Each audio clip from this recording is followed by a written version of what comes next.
54? Oh no, I think I maybe have got the number wrong. Either way, I need a little note now at this stage or a clicker. Today I'm joined by the wonderful Mr. Sam Morgan, and we're going to be talking about mixed order. Hi Sam, how you doing? Hey Rob, I'm doing so well. Thank you for having me again.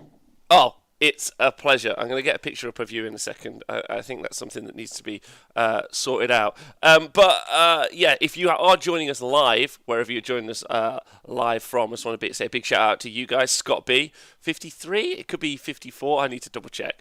But either way, time seems to be endless at this stage, so who knows? Yeah, thank you for joining us live. Thank you to everyone listening to the podcast. Please stay hydrated. Maybe also eat a banana, unless you're allergic. Maybe. And then thank you to everyone that was watching a picture, and you guys are great. Yeah, so Sam, you're in the house.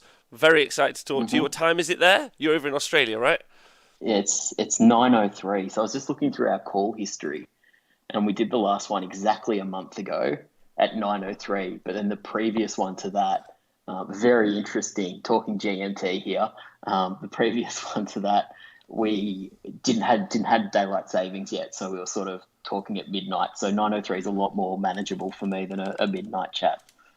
Yeah, agreed.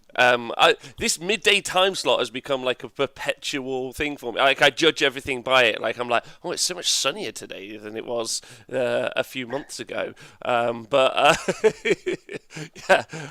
exactly a month is perfect for delving into like the deep amount of War Scrolls that there are available in mixed order when you're talking about it. So quite exciting. Did you find it challenging approaching this Grand Alliance? No, this one I've been playing exclusively at tournaments since or November 2018. So probably that probably gets me up to about 18 months straight of just playing mixed order in events. And then at club, I was primarily playing with my mixed death and with Cities of Sigma.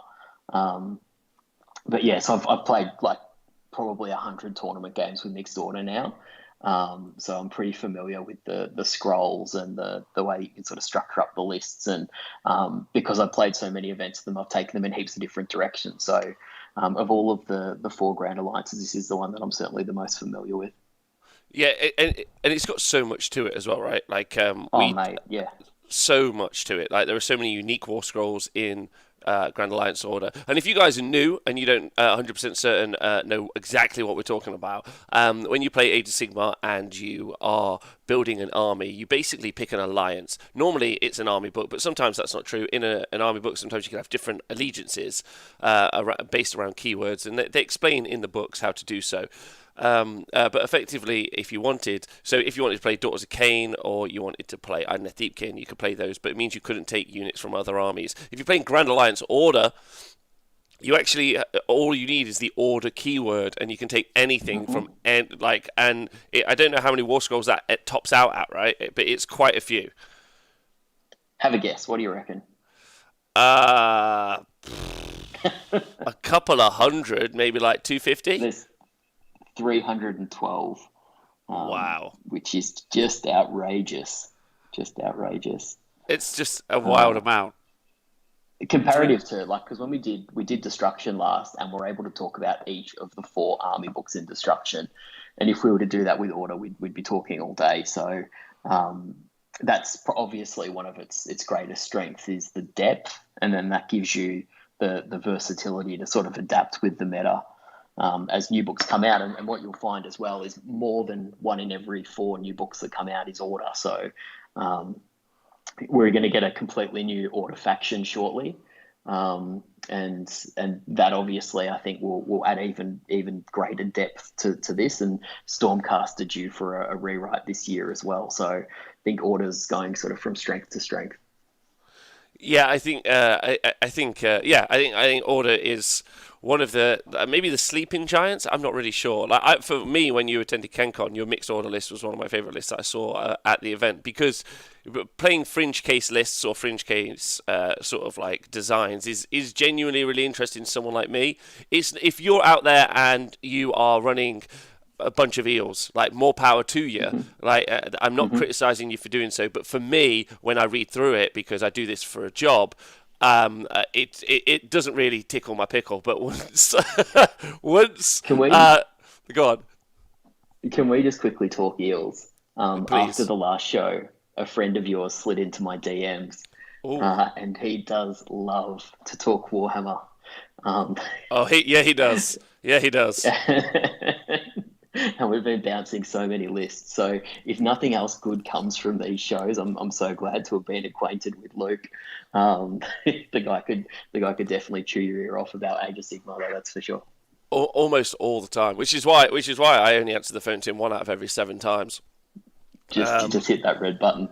Yeah, I just like it's going to keep you at general arm's length. But he's a very enthusiastic gentleman, and he's a really nice man. So like he Super works. knowledgeable as well.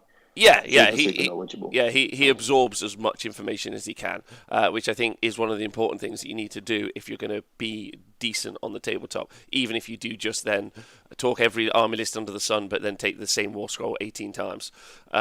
It's quite an interesting kind of like I don't know where that fits on the Venn diagram of like system mastery, and then unit mastery is very different, right? I don't think Venn diagram's even right. Okay, so like in approach, you had some fascinating stuff to say about the other Grand Alliances. Are we approaching this Grand Alliance in a different way to the other ones, do you think? Yeah, so with this one, I reckon what we're trying to do is sort of identify a theme for the army and then sort of hone in on that. So for me, in recent times, it's been about, and we'll get to the list shortly, but it's been about what's really strong at the moment, and sort of the other armies' capacities to do damage. There's a heap of armies out there at the moment on the top tables that can table you in a turn or table you if they get the double turn. There's a couple of ways you could counter that. You could be incredibly resilient on the table, like Mortek Guard, for example, or you could just not be on the table at all. So I've been thinking about the whole null deploy thing, and sort of having that as a bit of a theme for the way that I've been trying to build my order armies. But last year, before this meta, I was looking at different ways of being aggro. So there was a couple of tournaments that I podiumed at with mixed order where my lists were built around sort of 2-punch combos, so two units that were incredibly aggressive and fast. And because as the meta adapts and you've got your 312 war scrolls to choose from, you can constantly sort of move with it, and you can even try and get ahead of it, depending sort of on what's ascendant at the time. So I think you sort of, like with any list, you start from the top, and order has the most heroes, and it's got a real great sort of variety of heroes as well. So there's units, for instance, like the Knight of Xeros, who's just fucking awesome in this meta. So the Knight of Xeros has got like a 10-inch bubble around where he is, and anything that's within that bubble, your army gets reroll once to hit again. So what that means is you can fly him up, and all your shooting rerolls once to hit. So if you're in important combats, multiple units are getting reroll 1 to hit. He's got a 3-up save. He can fly. He's on a small base. It's easy to get him into cover. So quite often he's on like a 2-up save. And he's got this once per game ability in the hero phase. Units within 8 take D3 mortals. But if they're chaos units, they take D6, which is just nuts. Like if you think about if you flew him into the middle of a Tzeentch army, or if you're playing against Khorne, like there's nothing Khorne can do to stop the Knight of Xeros because they don't have shooting. He absolutely swings that matchup really heavily in your favour. They've got guys like the Tenebral Shard, which is really unique in terms of it's a unit that can teleport in your hero phase, and it can teleport into combat. And then in the combat phase, it can also move. So there's just stuff like that is quite unique to order. And then the named characters are just absolutely insane. So the named characters are Gotrek, Kroak, Barathi, even to a lesser extent, Dryka, and the dude that drops from the sky. So what's his name? Celestant Prime. Like the character selection, what you've got at your disposal there, I think is probably you're sort of thinking about your theme. You're thinking about what characters are going to, act as support and buff pieces, but also do some of the heavy lifting for you. Well, so yeah, the Night Zero specifically, like you say, is unique. I remember way back in the day, encouraging my friend Joe to take a triple Night Zeros when you used to be able to just deep strike them down, and then because you used to be able to deep strike and then unleash the lantern, and then Oh, so good. yeah, and then it was just a really great way of doing 3d6 mortal wounds into a chaos army. Yeah. Really strong. Or I think you could banner them in, so you could take 3 banners and banner in the 3 Knight of Zeros, and then just outside of 3 inches, and it was just a really shitty thing to do to someone. But Order's also fairly unique, and obviously we talk about Stormcast, also Seraphon as well, in that they have a lot of counter chaos stuff, or like bonuses against chaos. Yeah.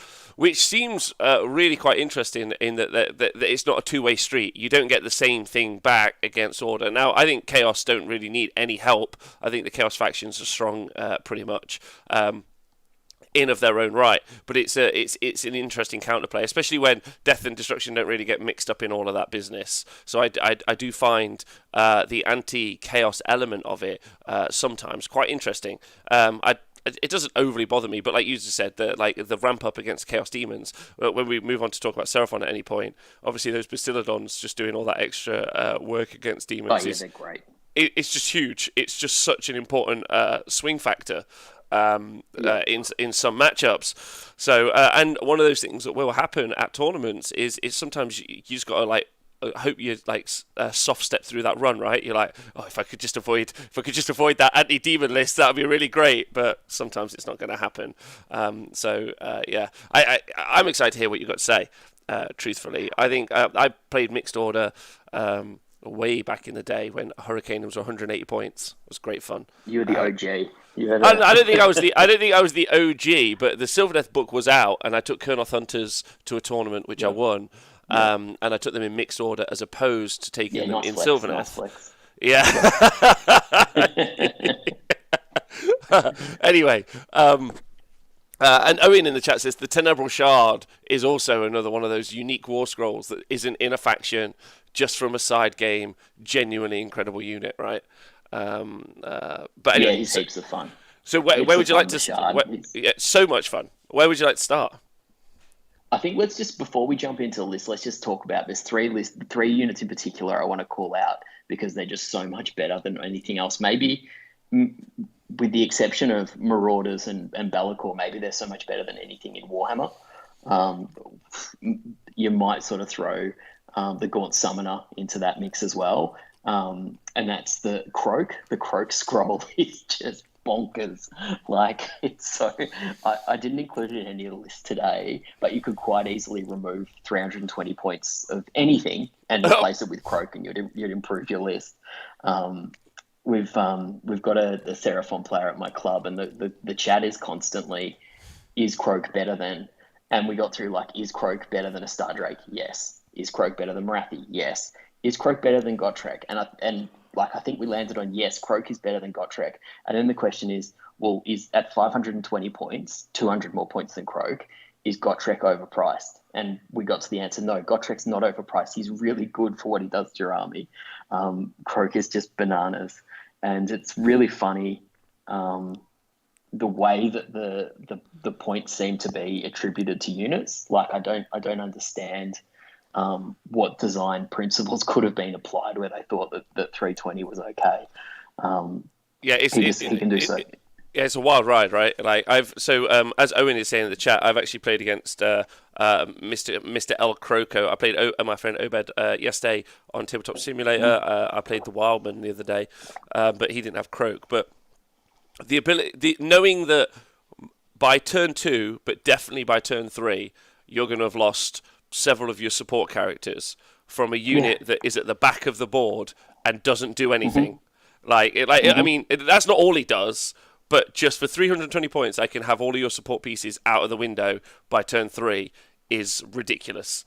Like, it's a monstrously, and the really tough thing about Kroak is he brings loads of bonuses to the table, which I think is good. I think that's I think as a support role is what he does. But his damage dealing is so offensive, and it's also so uninteractive. Like in his effectiveness, like he can just be in the corner And That's exactly right.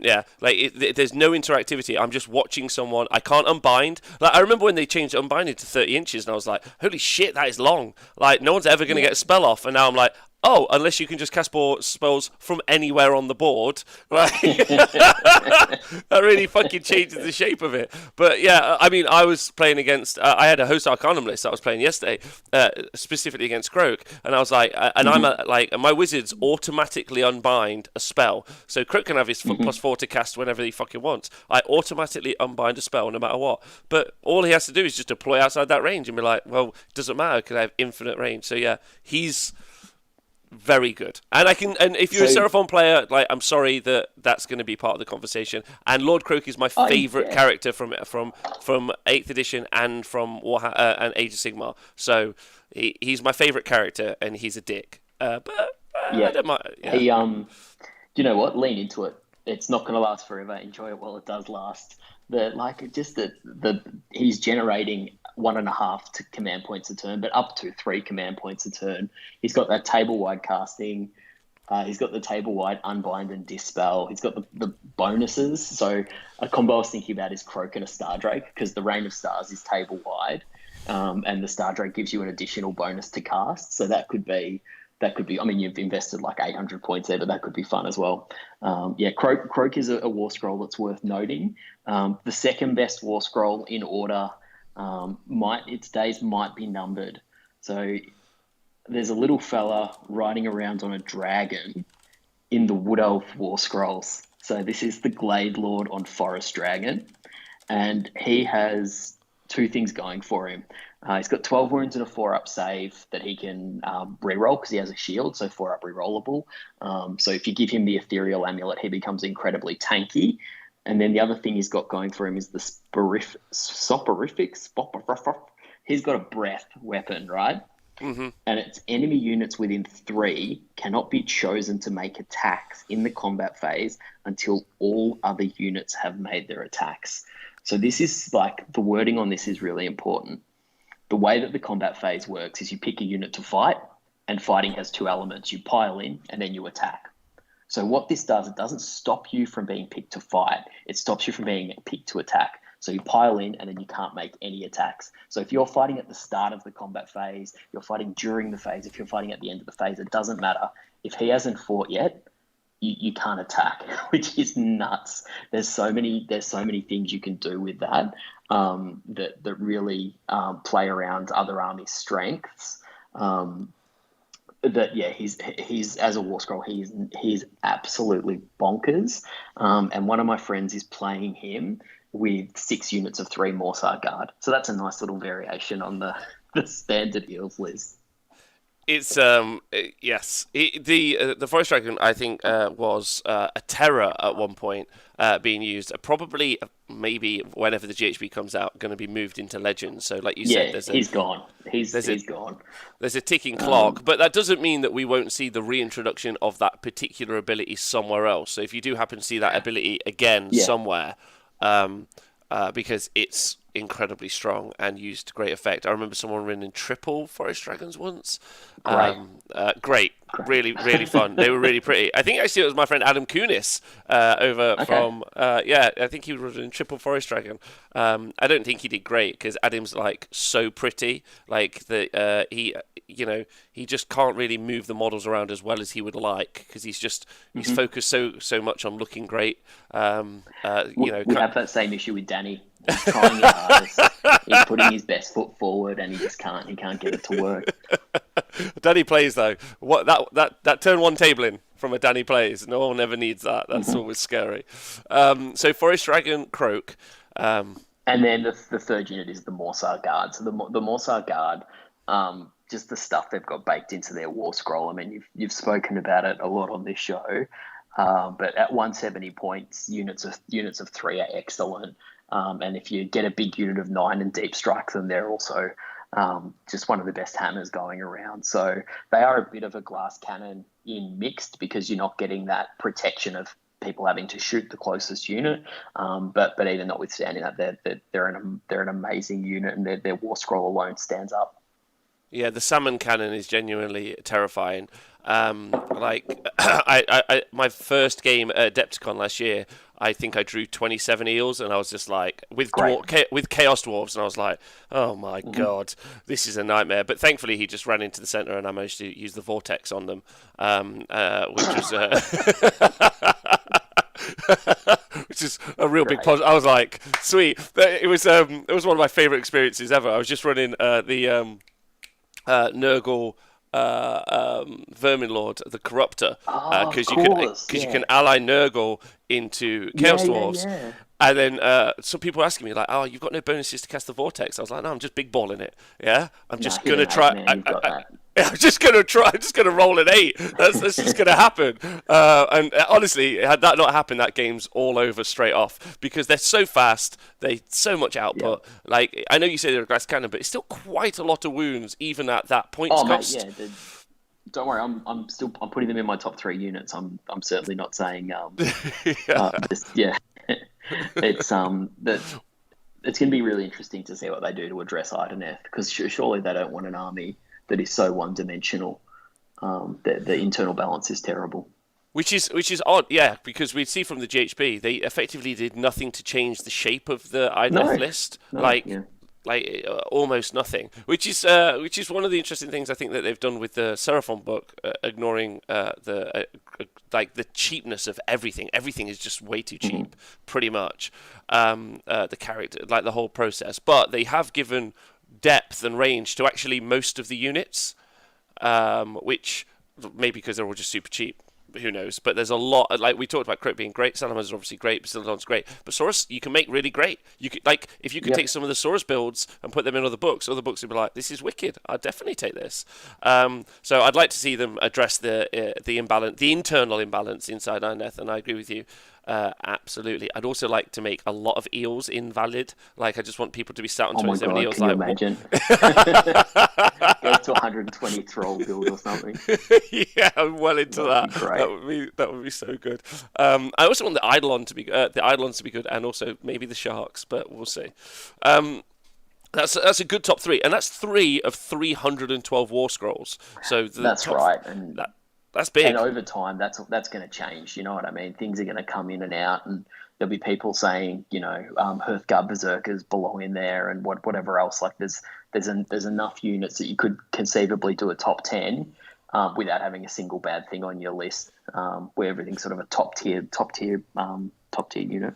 But what's interesting, I find, about what you've picked units wise, is you haven't chosen them because of the points. I mean, eels to a degree, like, and everything Yeah. eventually is too expensive. But a lot of it is you've talked about the mechanics. You're like, the forest dragon does this thing, and this thing is uniquely incredible inside a book. So much so that or inside the game, so much so that it's in my top pick. So I always find Yeah. mechanics. Age of Sigmar is a game of mechanics, like more than it is points. Some game systems are all about the points, and there is eventually you get the points conversation further down the line. But if you can do a thing, like Skinks were good because they were 70 points, but they maybe could have been 90 points. The ability to stand there and then run away when they were able to do that thing was an incredible mechanic, super useful. And you maybe would pay more points for it because of the utility. So I think usage is always really important, and I like hearing that. Okay, where do we go from here? Top three. I Let's wonder jump if into a anyone. list, dude. I'd love to know if Oh, anyone yeah, in the sorry. chat feels anything different. If there's something better in that top three, yeah, let's jump into a list, please. I'm happy with any. You tell me which one you want to have a look at first. Okay. Well, I think we could just go in order. To be honest, I'd like the Done. idea Let's of do it. the Smorgan build TM not stolen from Rob. I was thinking, let's run through it. I just remembered people like actually listen to this without being able to see it. So I'll say what's in it, then I'll talk through some of the ideas. So this is from the realm of Shaman. It's got a Pterodon chief, a skink priest, an anointed on Flamespire as the general. The general's got the trait Strategic Genius, which is one of the order traits that gives you extra command point. So you just start the game on one command point. A battle mage from Gur, so he's got access to the spell for +2 to run and charge. and a Rune Smiter, who's going to be tunneling underground with 30 Volkite Berserkers. They've got War Picks and Sling Shields. I've got 2 units, a single unit rather, of 10 Arkanaut Company. I think they're one of the best battle line units in order and possibly in the game. It was really interesting when the new KO book dropped, they changed their function. So they went from being 10 wounds with a 5-up save that were essentially 7 ablative wounds protecting 3 big guns, the Bite Skyhooks, and they changed to being 90 points. They dropped 30 points. They upped their save from a 5-up to a 4-up, which is massive. And they now can only take 1 of each of the guns. So my units typically have a Skyhook and a volley gun. So they've got a good shooting output. And they're, 3/4 of the points of the old unit, and they're more durable. I think in units of 10, they're one of the best battle line units going around. It's got a unit of 10 Free Guild Guard. Again, this is they're just a cheap unit, 80 points for a 4-up save. And then it's got 12 Pterodon Riders, 2 Flamespire Phoenixes. So it comes in at 171 wounds. And hopefully what we're leaning into here is obvious, and that's doing mortal wounds via movement. So we've got the Anointed on the Flamespire, who's doing 5 mortal wounds if he passes over a unit on a 2+. And then we've given him the Hydrox Skin Cloak, which on a 3+ does a further D3 mortals. So if he's moving over a unit, it's 5+ D3. He's got then 2 Behemoth Flamespire. So I was of the view that you're better off to take these as heroes. But you and I were chatting about this at CanCon, and you were talking about what you're trying to get out of it and the point cost. So the hero costs 300, and the unit only costs 200, right? So for an additional 100 points, I get 2 instances of it. And then obviously on a 4+, they come back if they die as well. So it gives me more opportunities to roll those 4+, and it gives me more opportunities to cause those mortal wounds, which is the whole point of the unit, right? Yeah. So you lose some durability. It doesn't have its 4-up after save, but I think you're actually right. I think the Flamespire as a unit is the better of the choices. It's honestly, I'm still not certain about that conversation I was having. I was like, if you take it's really weird to think about. But I had a really good chat with the 40k guys last night. We were talking about reviewing lists. I actually loved that show.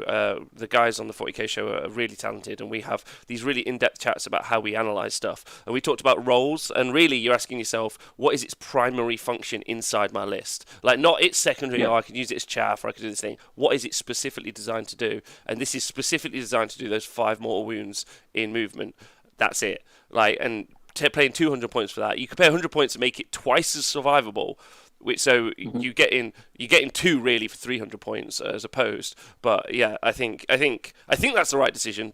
And you seem to agree, which is great. But still not certain. I still judge that. No, that's right. But it's like, I do like the idea of increasing the number of times you get to try and roll for that 4+, because I think the coming back on a 4-up is an incredibly strong rule, and it's one of those ones as well. I love those rules that really upset your opponent when they've invested a lot of effort killing the Anointed, and then all of a sudden he pops back up on a 4-up.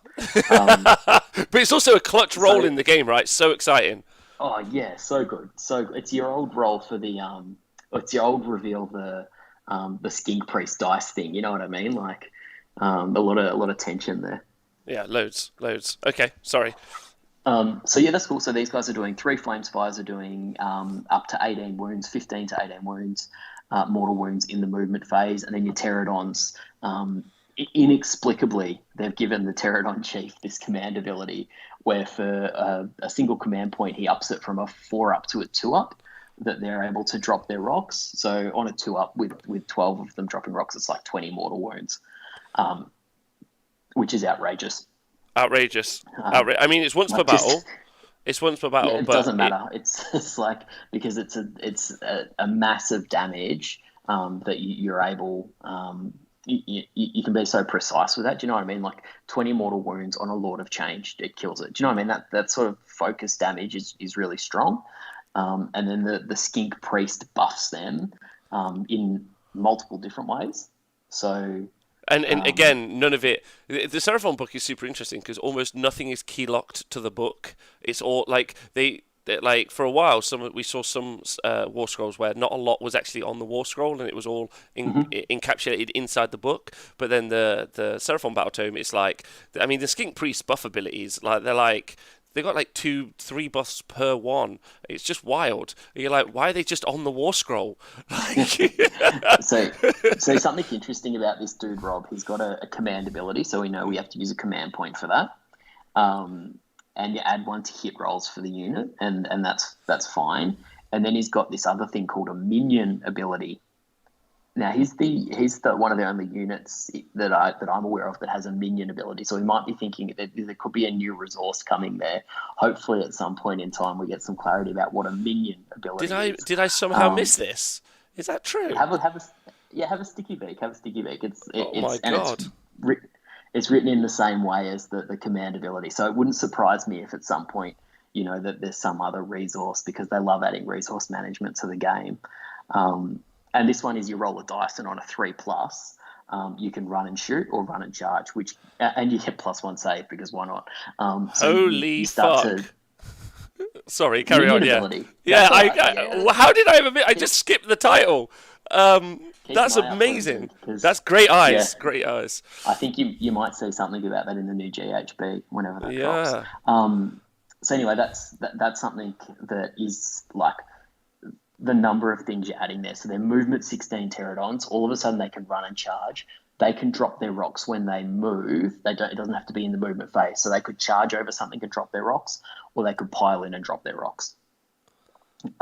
Which is just awesome. And then the adding to the save, jumping a 6 to a 5 is useful, and the adding to hit is obviously great, particularly when they're pumping out 24 shooting attacks that are 4s and 3s. It's just this whole thing about adding damage and chip damage. And I was running the pterodons under the old book in the Shadow Strike, and they were just an amazing unit then, and they've only gotten better. They've only gotten better through the new Seraphon book, which is great. Yeah, it's genuinely really good. And then I really like that you've got what's the command trait, Strategic Genius? That's the command point, right? So that gets you +1 command point, and the reason you've got that is because you want your sixes for your run rolls.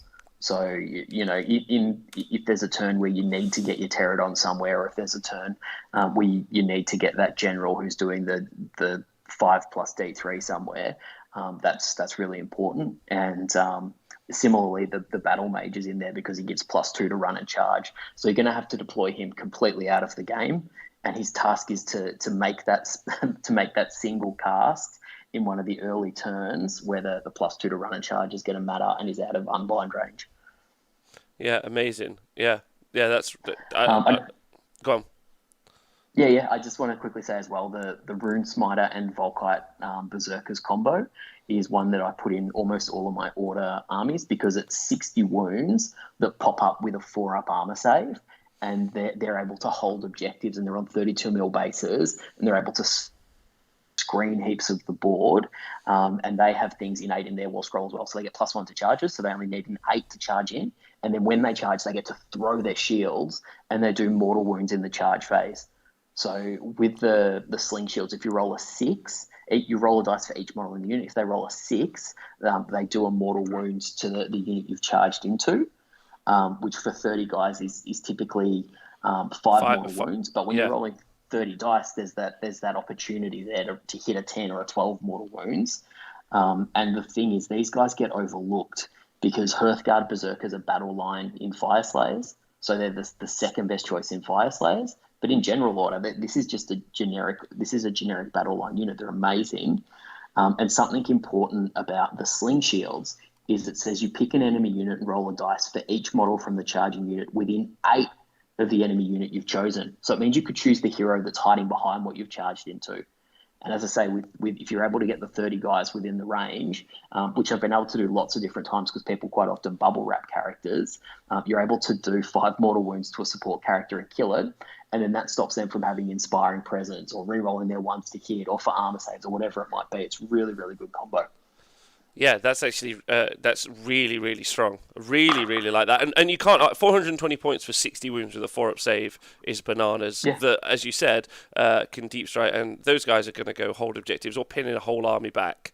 So yeah, I really like that. Also, yeah, great, really good, really awesome. And they just have shooting. They've got shitty shooting, like fives and fours or something, but it all adds up. Do you know what I mean? Like you just throw out an extra 30 shots.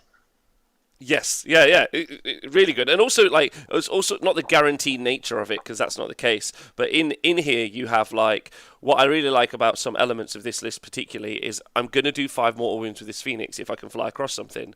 I'm gonna do 20 mortal wounds with these Pterodons when I fly over the thing, and even if there's some variance like on the 20, like you only need to do 14. You're statistically very very likely to do that 14. So you've got some like guaranteed results, and in competitive play, guaranteed results are like they're the best bit you can have. Like I'm gonna do X is amazing because it means when your movement it like doesn't produce a poor result. So yeah, I'm super into that as well. And it's also just like difficult to understand how to deal with some of these elements as well because you can screen stuff from hitting you, but you can't screen stuff from moving at you.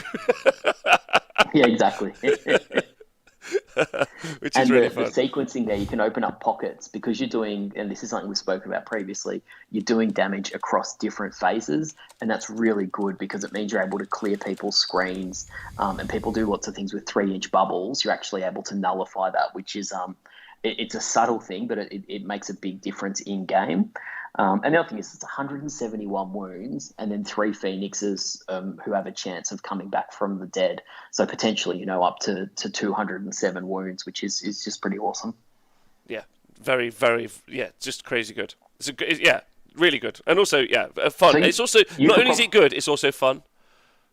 Yep, stacks of fun. Like all the units in there that I've used, I've really enjoyed using. So we might jump onto the next one then, which is around deep striking and null deploy if you want.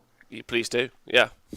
All right, beautiful. So the idea here is we're starting the game with 2 units of 10 Arcanauts on the board and everything else is off the board. So I'll just run you through the list quickly. We've got the Rune Smiter again.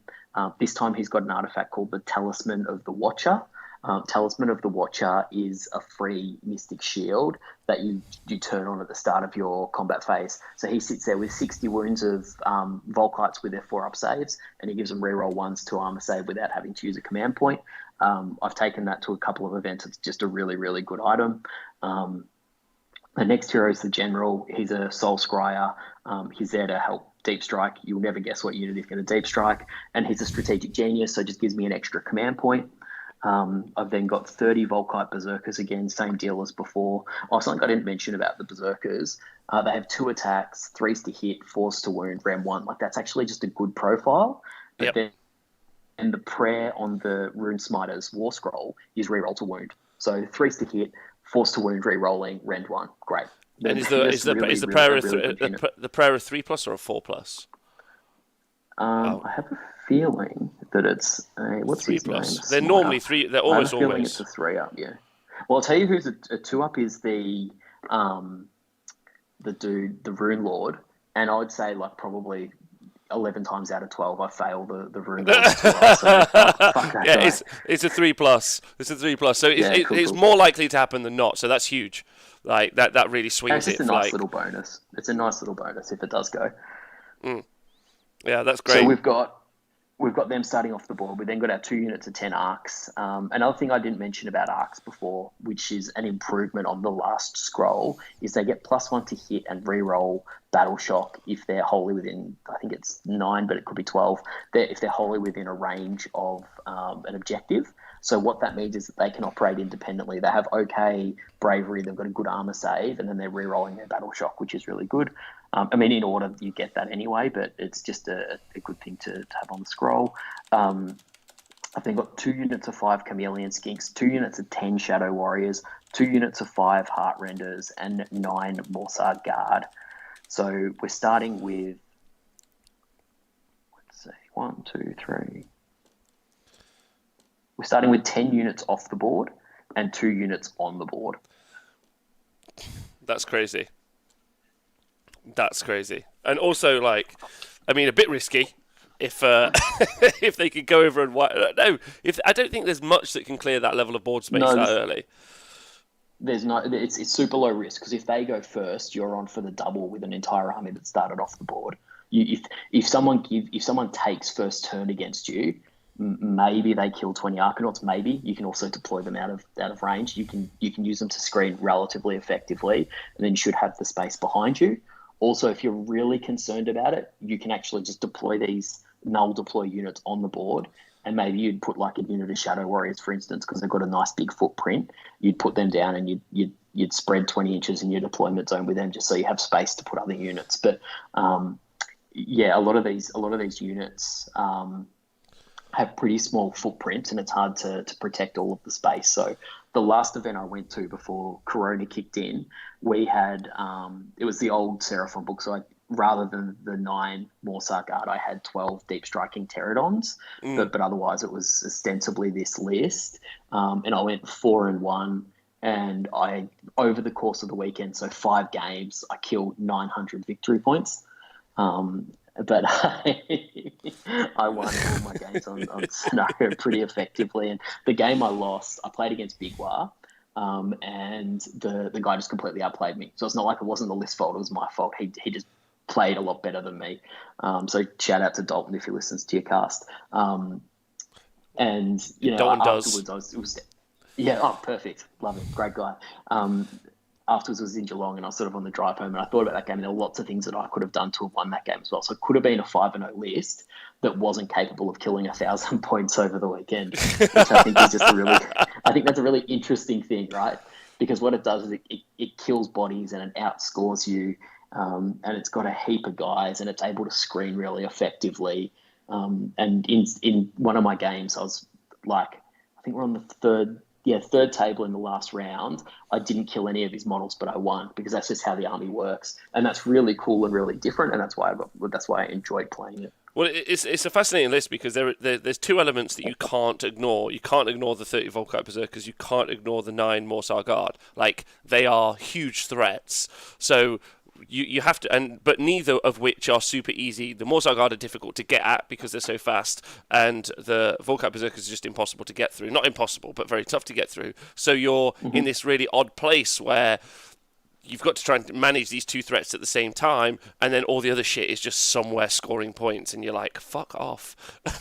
Yeah, and you've got this opportunity to box them in as well. And it's to a lesser extent now, but in the old days, Chameleon Skinks used to be able to go wherever you wanted. And you would just create these little stringy lines all over the place, and it would be not dissimilar to having endless spells around them. So it'd be the same as like having, shackles and a palisade or something. You've just got 2 lines of camo skinks, and there's physically nowhere for them to move. Yes. Yeah, that's true. Yeah, they can't go anywhere. Yeah, that's really good. Awesome. Yeah. Just in terms of the deep striking units, I think Shadow Warriors might be like one of the more overrated units in Order. People that don't play Shadow Warriors think they're a lot better than people that do, but they've still got a place here just in terms of having twice as many bodies as Heartrenders and Camo Skinks for only 20 more points. So this is about getting 20 bodies on the board rather than their shooting being their in-game effects being any better. Yeah, I never understood the hype about Shadow Warriors, to be honest. I was like, okay, I guess, but that you're still deploying away from somewhere. That's why I like the Heartrenders more. Yeah. I think the Heartrenders are way more useful. Big shout out to Tree Revs as well. Like Tree Revs, a shoe-in for not bad either, to be honest. But those again, loads of battle tomes in Order with those little small units that can do some incredible stuff. I really like this list. This is really fun, but I'm struggling to work it out in my head. Does that make sense? Is deployment not a nightmare for yourself? I'm so pleased to hear that. That's good. So if we were to play, Rob, there's a good chance that you would table me, and I would maybe kill like 400 points of your stuff, and then there's a question of where we're at. It's on scenario points. That's the way it wins. So. Because I feel like I'd spend so long at the beginning worrying about where you're going to drop that I wouldn't get analysis paralysis. I'd make some decisions, but I'd been spending so much time trying to counterthink you. The problem is because you have the whole board to decide what you want to do with. It's really hard to counter. The only thing I can think of is I played a game yesterday against Seraphon.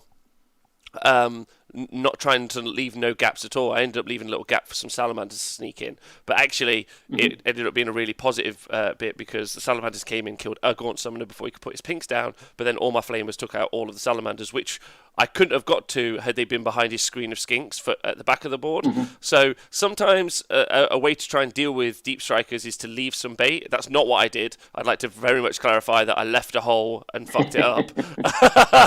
But it turned out to be a positive. But a thing to think about there is if you can leave that. I'm not. Sometimes I've been good enough to do that. Sometimes, as talked about, not. But yeah, like I can't see how it plays unless I think that's one of those. This is one of those lists you have to pick up and play to understand, or even like beat. And you know, if you're coming up against that first time in a tournament, you're going to be like, "What the fuck do I do?" I'd be super tempted to just like fucking castle, just like be in a bubble and just be like, "Cool, your move." But I'm not sure. Yeah, I mean, and this is the whole thing. Creating doubt is really important, and you know, part of what makes these lists strong is that people don't have practice against them. It's that whole new book thing. The book drops, no one's played against it, so no one has any mitigations. And that's certainly not. I'm not being an apologist for poor design there. If we think about like the Zench book dropping and the Seraphon book dropping, but it's just it's this sort of you come up to the table and you're like, well, there's 10 units off the board. Like, do I go and try and fight those arcs? Do I stay where I am? I really like it when I see somebody starting to put models, 1 inch apart on the back line. Because they're trying to stop me from arriving behind them. That's great for me, because that means their screen, which typically would be in front of their army, part of their screen is out of the game. And it's sort of, it's a really interesting one. I remember when I first started playing AOS, having come from a fantasy background where a rear charge would give you like, I don't know, +2 to combat res, and they couldn't use parry and all this other stuff. I was always really conscious of protecting behind myself, the space behind me. But the more that I play AOS, the more I try to think of the table as like this 360-degree field, where you shouldn't be more or less worried from what angle they're coming, unless you're sort of strung out and they're going to clip you. But it's a mindset thing. You think, oh shit, I don't want to be rear charged. I want them to come on from behind and pincer me or whatever. Yeah, absolutely. Yeah. Brilliant list. Super fun, super weird. I'd like to play with it and against it, I think, several times to see what... I think that's the problem. You could probably do so much with it. Anyway, super great. Awesome. Well done. I sound like a cheerleader. It was so much better. I just want to say it was so much better with the Pterodons when they could drop 3 inches away and then move. That was nuts. I think it was like the Polish dudes that figured that out. Yeah. And hats off to them, because that was such a fun and strong combo. Yeah, it's really fun. Like a lot of the English generally tend to think everything happens here and it's the only place where anything ever is invented. But like Pterodons went through a cycle of like Poland, I think first maybe, then Greece, and then eventually like just into the last Finally, season made it into England. Everyone's like, we thought of Pterodons. Like, shut up. Like same thing, Australia. That's why I'm always like looking at Australian events and talking to Aussies about their games, because there's some fucking top stuff that comes out of Australia all the time. Also, not some top stuff, half and half. There's some pretty bad play. There's some peasants. Yeah, there is. I was almost going to do a shout out to my mate Will then, but that wouldn't be nice. That'd be nasty. No, I'm joking. Will's the best. All right, so this next list then, Rob. This is and if we're going to say, people have picked up on something. And then it's been popularized. I think Bill Sousa over in the States was the first person to think about the Soul Screen Bridge with the 40 mercenary Chaos Marauders. Yeah. And that is just such a strong combo. So let's talk about this list. This list is, from my perspective, the most obviously strong. So just looking at the list, you can see the synergies and the strengths. Whereas those other two, I think, are dependent on being a little bit off the wall and you having more practice with them than your opponent being prepared to play them. But this one here, it's the same deal, 30 Volkites, with the Rune Smiter with the reroll once item. It's a Skink Priest who's +1 to hit is really important in this list. It's the Knight of Xeros who's giving you rerolls, which is really important in this list. And it's a Sorceress. And the reason that we've gone with a Sorceress is that she has an ability that she can kill one of her own Darkling Coven models and get +2 to cast. And the reason that matters is that this list is predicated on the Soulscream Bridge going off. So we want to do everything we can to get bonuses for that. So we're looking for Arcane Terrain. We want her to kill someone and get +2 to cast, and we want to get that bridge out in front of our army. We've got 30 Volkites that are down in the ground again, 10 Arcs again. So basically, they're the best units. We're always going to take them unless we're using a battalion that has some battle line in it. And then 10 Bleak Swords. They fill the role of dying to the Sorceress. We've then got a Salamander Hunting Pack of 3 Sallies and then 1 of 2 Sallies. I think probably 2 units of 3 overall is stronger, but there are some times when you need to be on that smaller footy, the smaller sort of the smaller unit size in order to be able to get away with using the bridge. So just having the 5 of them is still good.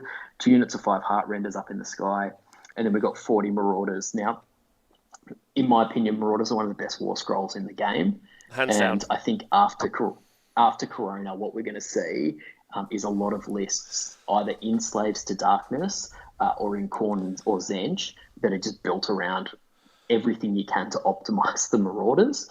I've got a Fate Sworn list at the moment that I'm playing around with that's 2 Gaunt Summoners and 100 and something Marauders and Be'lakor, so it's a 2-drop, and oh my god, it's so strong, man. Like, it's actually just like big shout out to there's some matchups. Yeah, big shout out to my co-host James Powell on the Monday show. James, as soon as the Slave Darkness book came out, was like, Rob, no, previous to the Slave Darkness book, he's like, Rob, what's the best thing I could paint? And I was like, only Marauders. This is before the Slave Darkness book, and he was just like, why? I was like, it's 40 wounds for 200 points. Are you fucking mad? Yeah. And I was like, and you can buff them all. They're all keyword buffable. This is again before the Slave Darkness book, and so he went through this torturous process. So I think he's done 160, and he was just like, I hate this, and he was just messaging me all the time. I hate this. I hate this. I hate this. And then the Slave Darkness book came out. He's like, I really like this, and he was at Sheffield Slaughter, I think. With I don't even know how many he had. He had a lot at Sheffield Slaughter. And I was like, and he was also playing where you get 10 more every turn. And I was like, how was it? He's like, it's the most dumb list I've ever played in my life. It's the best. I just push everything forward and no one can kill me. I'm a legend. that Slaves to Darkness spell lore is insane. It has amazing spells for them. It's got the Teleport and then it's got the Whisper spell. And then the Be'lakor's just ability, which works even if he's dead, is nuts. That guy is just so good. So Nick Howard over here is playing the Be'lakor and Marauder list, and then Tubbs over in New Zealand is playing Be'lakor and Marauders. So I think they're both going to do really well after Corona. You've just mentioned two absolute legends, though. So I just want to point that out. Just champions. That's champions. Right. Yeah.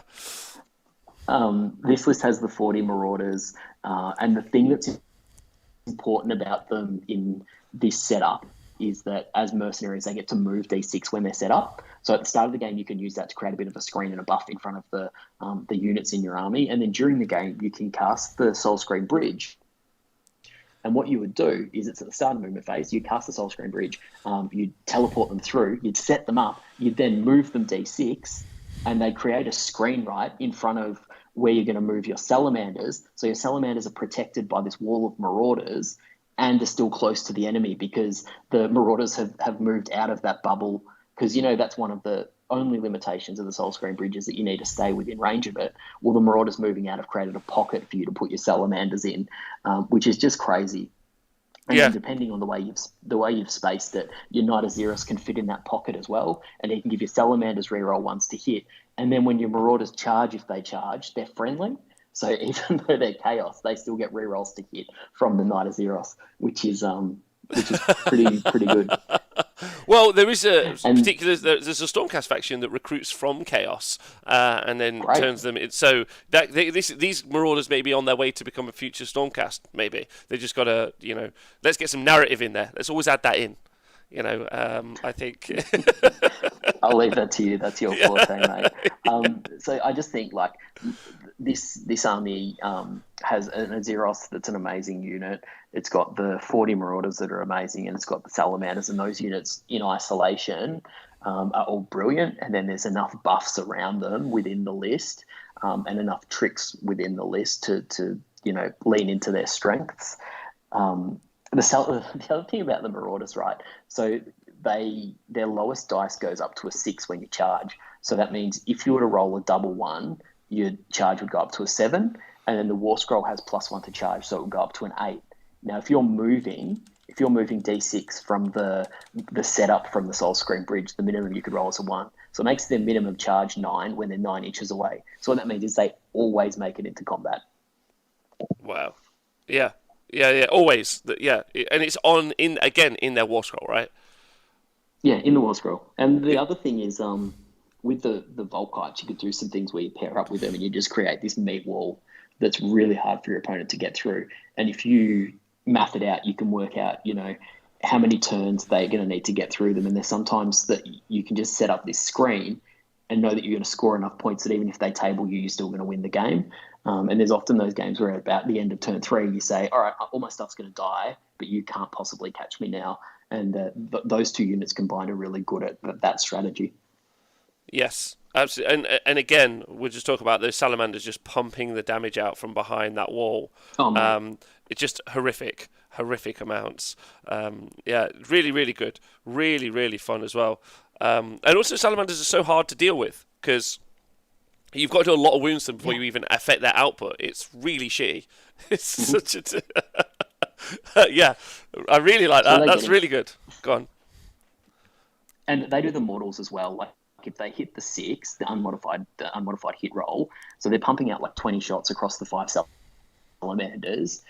It does mean that you can choose to target characters. It does mean you can do those sorts of things. Like what you might do is you might give the buff to the unit of 3, so +1 to hit to the unit of 3, and then with that unit you might try and shoot off like a unit or something that's heavily armored, and then the unit of 2 you might use those 8 shots and fish for 6s to kill characters. And then even if you're not hitting the 6s, even at -1 to hit, because they've got to look out Sir for the characters, small characters, you're still hitting on 4s, wounding on 3s, Ren 2, damage D3. Like I think 2 of them for 80 points would more often than not in a single shooting phase kill an 80-point character. Yes, yeah, very, very consistently, I think. It's a lot of output that you don't really see. I also like to touch on the Arkanauts, one of the things that you talked about. Arkanauts' job is to stand on an objective, right? That's their job. But one of the nice things about the Arkanauts as opposed to Ten Frigor Guard is that they also are going to be doing range from where they're sat, which is actually, like, it doesn't sound like, it sounds obvious, like, so they're sat somewhere, but they're still affecting the game. But that's an excellent mechanic, which is just something I had to learn. I played Nathan with my Chaos Dwarfs, was his dwarfs a couple of years ago, and he just had some, I think he had some, like, I don't know, crossbowmen, like, dwarf crossbows, whatever, quarrelers. They're called. Yeah, quarrelers, thank you. Versus my sword and board guys, and I was just movement forward towards him, he was just movement forward towards me, but he was just picking me off as we were going, and I was like, fuck. So he was sat on an objective, I was sat on an objective, we were just giving each other stares, but he was affecting my game, and from that point on, I only took Fireglaves. So if you've heard me say Fireglaves for any time in the past 2 years, that's Nathan's fault. But then, that reminds me of that Arkanaut company, you get those little, like, it's also why 10 handgunners are decent as well, just because they don't have as good a save as your 10 Frigor Guard, but they're going to affect more of the game. So always something to look for in your version of that list, I think. I think it's one of those things that Death could do with. They could do with like a little 10-man Skelly archer unit somewhere along the line. But anyway. So the Arcs get 17 shots that are 4s and 4s. They then get 6 shots that are 5s and 4s at Ren 1. They then get 1 shot that's 4s and 3s at Ren 2. So across the unit, they're pumping out well over 20 shots. They're pumping out 24 shots, and if they're close to an objective, those are primarily hitting on 3s. They're just a really good unit. And if you take them in Tempest's Eye, which is what I do in my friendly games, then they're fucking nuts. So I took 20 of them. This might have been the old book, actually. No, I don't know. I took enough of them to shoot off Nick Owen's Archaon in 1 turn, and since then I haven't seen him put his Archaon on the board, so that's great. Oh, he was spending so long painting that as well.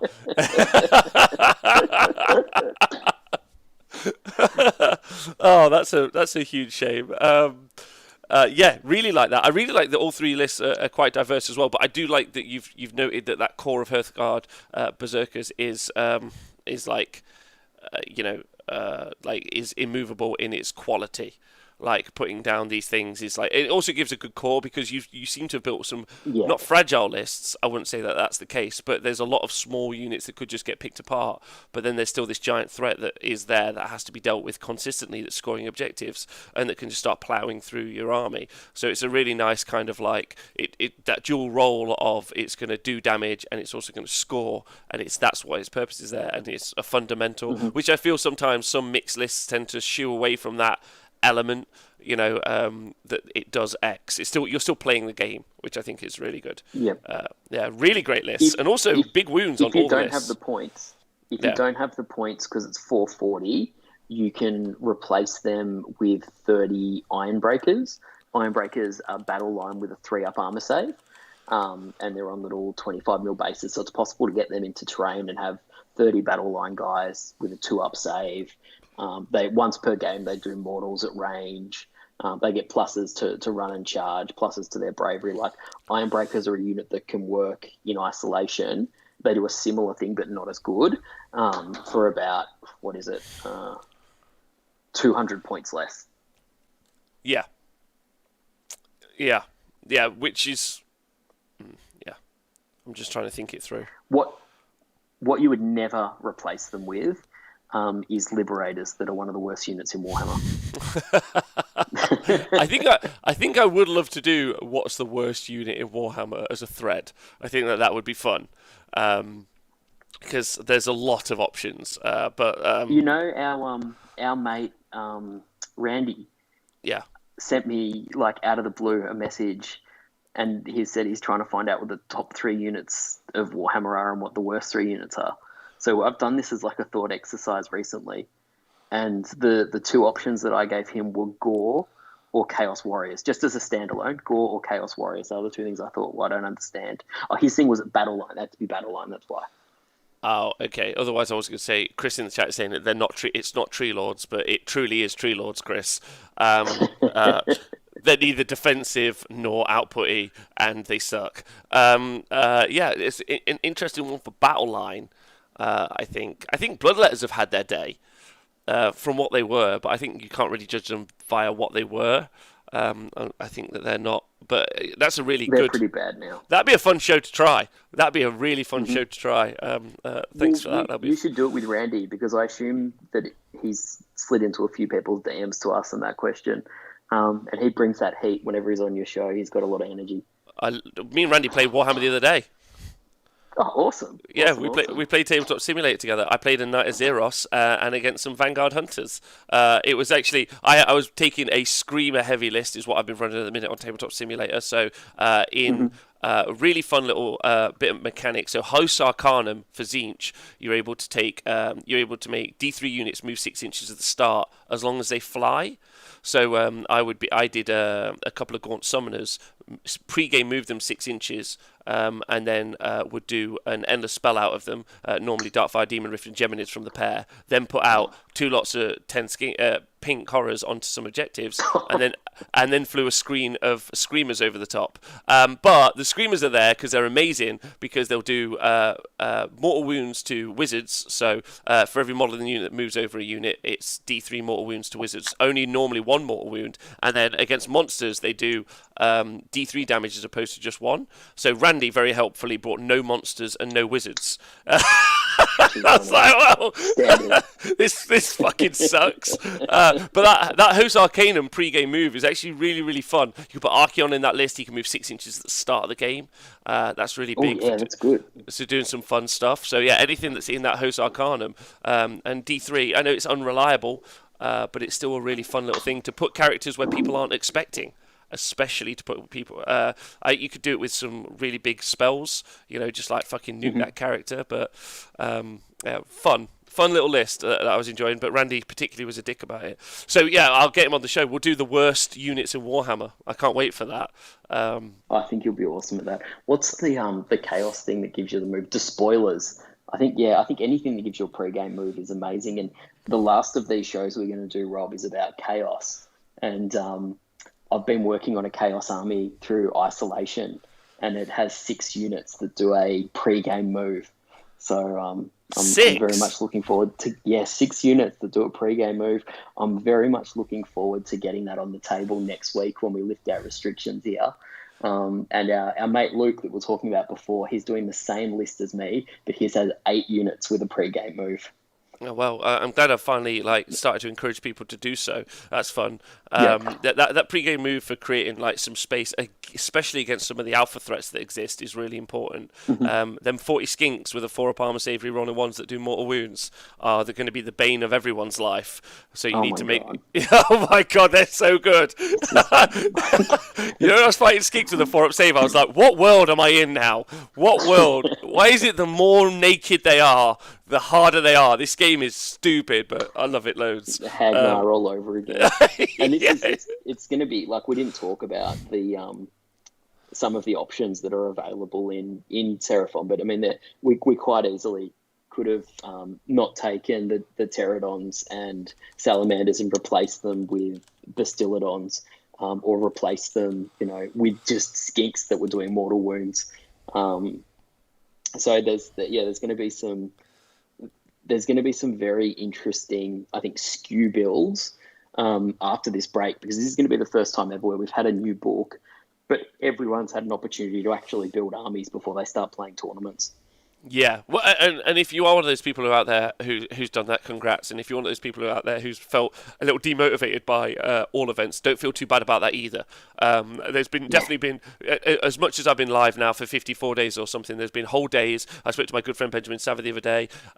We were talking. He's a commission painter. He works super hard on that. And obviously I work for myself. And some days I'm just like, I just don't know what to do today. It's a wild time to be alive. So if you're not doing great, don't worry about that. You're doing fine. You're doing really well. But if you are also smashing out those armies, congratulations. Well done to you. Get yourself a hand job or something. Can you get those on Deliveroo? I'm not sure. Oh my god. Oh, anyway, too funny. Sam, it's been a pleasure having you on the show again. I'm gonna. So all these lists, by the way, will be available on the Small Gamer website. I'll include them in the show notes, and then I'll put them up. Which will be sweet. Sam, I'm going to send you the links to them as well, because if you make an account, I could transfer ownership over to you. So if people want to comment and leave comments on that particular list. It's fun. You can engage with them only if you wanted to, though. But we'll talk about that later. But yeah, so I'll include all the links in the notes below. As Sam said, I think Sam wants you to reach out to him if you've got any interesting ideas or fun stuff, right? Oh man, 100%. I at the moment I'm spending inordinate amounts of time in working and in work meetings and only socializing with people about work. And it's nowhere near as much fun as Warhammer. So if anyone can distract me, not getting any games in does sort of kill the buzz a bit. So if anyone can distract me with cool ideas, whatever, please fling them through. Yes, absolutely. So yeah, been a pleasure. Been a pleasure having you on, Sam. Mixed Chaos in a month's time, potentially. I'm looking forward to that. That'll put us near day 90, which is going to be a while. Which would be a wild ride for all of us. And we might have had a new book out by then. But then we'll see. Interesting times. I think we're going to start seeing production and things being kicked out again from Games Workshop. So that at least is interesting, whether or not we can apply it. But I'd miss all my mates. I miss you guys as well. I was just looking through some of the CanCon pictures, and I was just like, what a great time I had. It was just wonderful. You and everyone are just a wonderful group of people, and lucky to have ever met you, let alone be a part of this community. So thanks to you, Sam. You're great. Cheers, brother. We were looking through some pre-lockdown photos today as well, and I've got a photo of a wedge-tailed eagle, which is one of the largest eagles in the southern hemisphere, and it's sort of terrifying you and Joe Pagano. It looks like a velociraptor the way that it walks around. So very good times had at the Hillsville Sanctuary Wildlife Park with yourself and Joe. Yeah, where we all five of us discovered we'd all read the Redwall books, which was just great. Anyway, thank you everyone for joining us live. Please do join us again tomorrow. You guys are great. This will be a podcast, obviously, so please stay hydrated. Thank you to everyone on the North Game Patreon. Couldn't do it without you. If you've got any thoughts or feelings about this, you honestly just like get involved. Like write some lists on the Oswald Gamer website. Like send me a link. I'll share them out. Like Sam's incredible at this, but it doesn't mean that you couldn't be as well. Like even if it's just a unit you want to do a write up of or a rundown of. Like I think honestly, like if there's something we haven't talked about and you're like bollocks, this is the best thing. I want to hear your reason as to why, because we're all just passionate people about this hobby, and everyone should have the opportunity to have a voice. So just throw them at me and I'll stick them out there for the world, right? But Sam, it's a pleasure listening to you talk. You guys are great. I'll see you guys soon. And thank you for being on the show. Goodbye.